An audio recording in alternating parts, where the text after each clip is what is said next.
Good morning, everyone. This is the true day 75 of 100 Days Making Comics, because I totally miscounted yesterday in my excitement seeing Avengers Infinity War. And I'm still shell-shocked, and I'm still not giving away any spoilers. Go see the film. I've just been sitting on my computer doing a little bit of writing about the things that I talked about during my walk to the cinema. And one thing I can tell you about seeing Avengers Infinity War yesterday was, so I had to wait a little while on Javi, one of my best friends here in Barcelona, Spain, where I get to live, as I'm doing these 100 days of making comics every day, working on my little bit on my comic book. And why are there helicopters flying overhead? It's more like a airplane trail where there should be none. What does it all mean? I don't know. So Javi showed up late, just in time for the film. Like, it was literally like the doors were open. Like, we had a 7:30 viewing, or so I thought, because what ended up happening was we end up to the lady to let us in, and she's like, es jueves, es por jueves. I was like, what? Because it was Friday. And so it turned out that when I booked tickets online, I totally screwed up and bought tickets for Thursday, the actual opening night, the day before. So for us, I was freaking out because I already went through the whole hassle of I had bought a couple of tickets, and then of course Javi was going to come, but all the usual suspects who always come to these kinds of films all declined. So I shelled out all this money for these tickets, and now we didn't even have tickets for the actual movie, and there was no 7:30 showing. So she told us, go up to the taquilla, the ticket booth, to the window. Well, there's no window. So we did, and lo and behold, I was not the only one who'd screwed up. There was a couple, they'd also screwed up, and they were also just kind of standing there. So we had this like awkward moment of like, oh, you too, huh?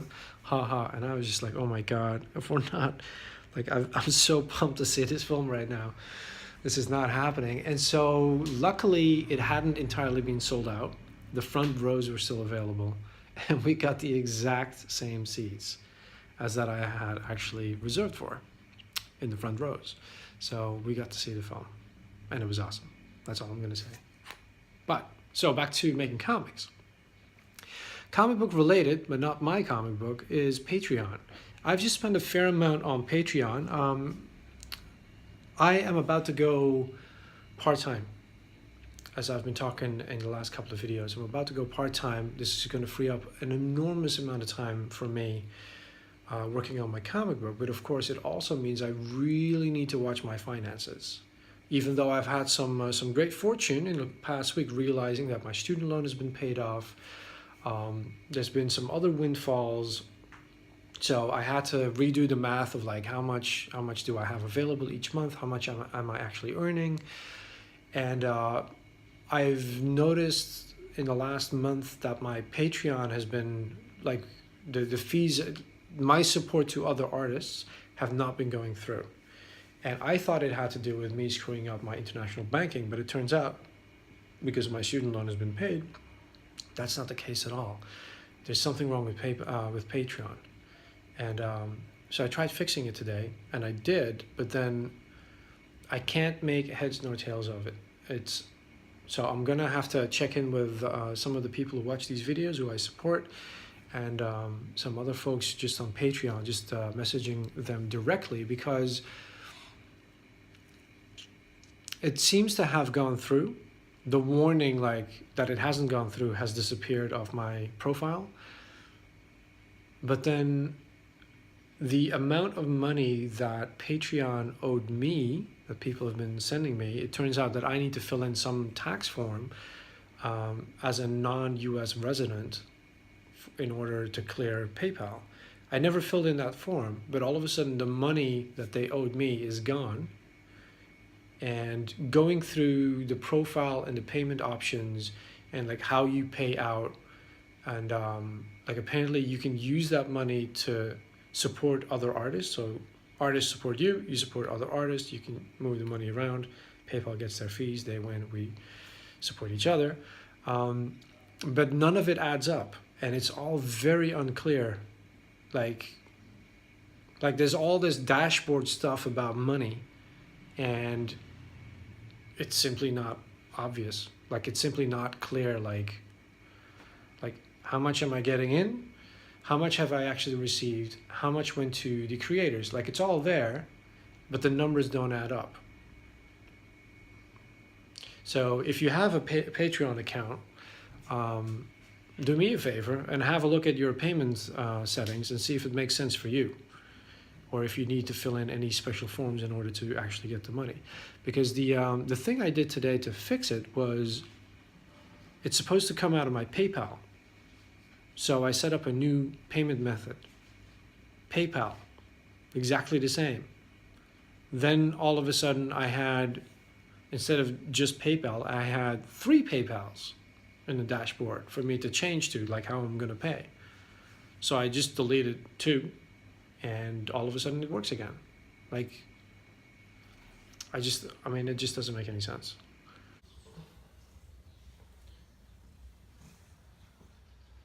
You can tell she's excited too that I've come back home, because look at what we have right here. So I've just been to the little office supply shop where you can print stuff, and I spent like what feels like an eternity printing my own comic book so I can check out the fonts. So got 2 new pencils. I always have the mechanical pencils, the really thick one, and the 0.5. I bought a 0.3 not too long ago, and it's cool, but I'm just so like in this workflow of using those other 2 mechanical ones. But I realized that I keep going too dark with the thick one, and it's not really, like I should kind of ease off on that. So I couldn't remember if H or B was soft or hard, so I bought one of each. A 5B and a 4H, just to go to the extremes, just to see what it does, so I can sketch and not turn the paper black and not erase it properly anymore. 35 cents. 35 cents for a color copy of my comic book. So the question is it legible? So let's get an actual comic book out. So let's put Outcast on top of that. So this is clearly a little bigger. So let's see if you guys can see that. Let me just switch the camera. That actually still feels quite a bit larger. Yeah, I can probably drop that in size still. Then again, this page is of course a little bit smaller. Let's not forget that. I'm gonna have to print off a couple of these at the correct size just to be safe. However, the stores tend to shut. It is now probably 2:30, so they're gonna have their siesta, because this is Spain and they shut everything in the afternoon. You know, tradition and all that. Also, it gets very hot in summer. You wouldn't want to do anything. All right, I'm gonna have a little read, and then we get back on page 4 and make some more plans for the comic book as a series, like I talked about yesterday in day 74's video en route to the cinema. So going along with the suggestion I received from Samurai Ox, who has experience in making trade paperbacks and long-running series, I've managed to break the story down into 6 issues. I still feel this is going to be too short, not enough space, but let's see if I can fill those 6 first. That's the shopping done. Laundry is in. Cat's hungry. And I think I'm about ready to fire up the stove and make myself a burger. Oh yes.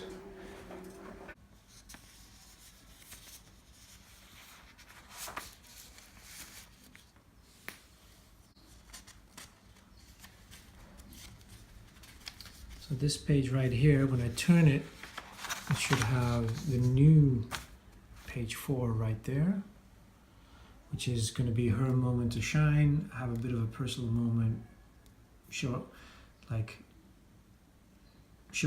her ambition and like why, like making it a little bit more personal for her,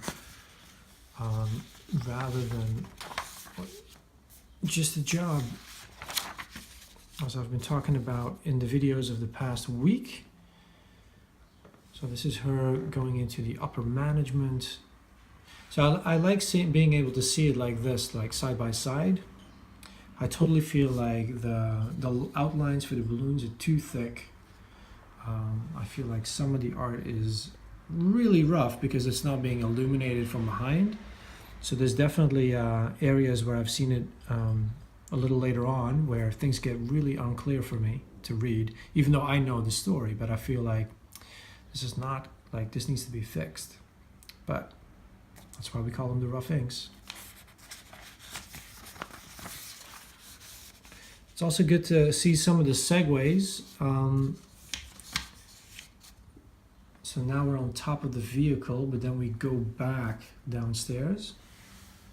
And I feel like it's a lot easier to oversee how much time we spend on each deck with each group of people.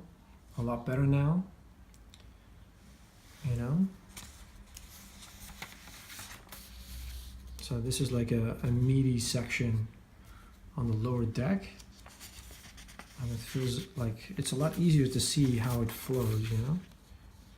Like there's this little bit wrapping up from that section and then continuing on the upper decks with a different crew, and then going into like full page here. So yeah. But now also like so the layout on this page mirrors, you know, like you got these 4 panels here and then a big panel down here, big panel down there. So they so the layout like is symmetrical.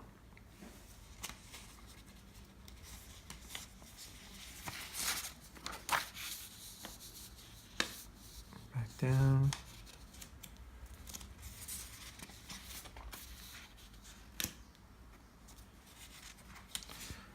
Like this down here.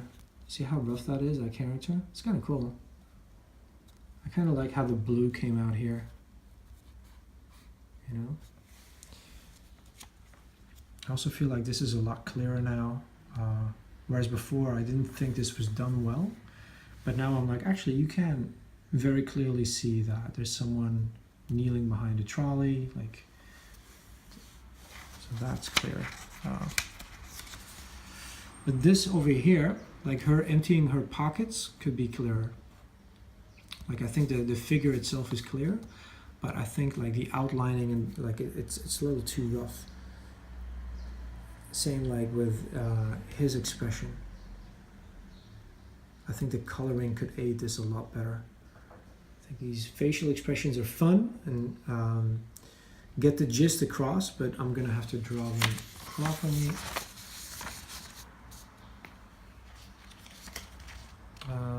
Some of the dialogue here I'm not pleased with anymore. Like this, after the last time, constantly referring to events before this issue 1. This is not the first time in this issue 1 that something is referred to as the last time. And I don't want to keep repeating myself with different characters, like fall back on that trope. Like I need to just take these out and come up with something new. Yeah. I'm quite pleased with all of the dialogue over here. I think it comes out right. I think it reads well. And then over here, so this is the final page. I expected in my mind the final page to be, you know, like a page turn. So maybe I need to insert another extra page somewhere to get that effect, or just leave it. But this is the final page. Like if I put it like this, and then I think this would work better, like to have these two pages side by side. And then you flip it, and then this one is on the back. Things to think about. Actually, it might be, I just realized where I could have that extra page actually. So if I go back over here to the corporate spies hanging out and having their moment, on this page I can continue with one of the characters and give her, like he leaves, she has a moment to herself, this is her quarters, and then in that, just like with Anne at the new page 4, I can have you know, I can showcase her room and her in it and having thoughts and filing a report or something, but like get a little bit more personal, like her motivation, because she has a strong scene where she gets really angry, and so that would be one way to kind of dig into that a little bit more. So I have two characters where, you know, they get a little bit of extra time, and like we get a little bit of personal with them, because that is kind of important, because of course, like the way I'm trying to think, like because I've, like these last couple of days I've taken this step back, like yesterday and today, like thinking about the relationships in the comic book, thinking about how many issues and like how much space I have to tell the whole story beginning to end. But of course, like this being the first issue, it's kind of important for me to hook readers, like to have enough for you there that you feel like you have a proper introduction and you want to read the next issue. As Ox pointed out yesterday in the comment section on the relationship and like the amount of issues that I'm thinking about, like the size of the story, like he pointed out that after his first trade, a lot of people drop off because then they're going to wait for the next trade, which is like 4 or 5 issues combined. And so that is something to think about, that people are going to drop off. And so you don't want them to drop off. So in order to get people into the story proper and want to pick up the next issue, this first one, of course, has to be like, I feel like the first issue has to be meaty and like lots of interesting questions, but also if you can't connect with a single character, then it's kind of game over, isn't it? So the things you have to think about. And I thought this was going to be about fonts and font sizes, but I'm pleased to say, because I was worried that I was going to have to manually grab each balloon and increase the size of the text with free transform, because I'm using the largest font size in Photoshop to get this. All right, enough talking. Let's see what we can write down and do next, and I'll be right back.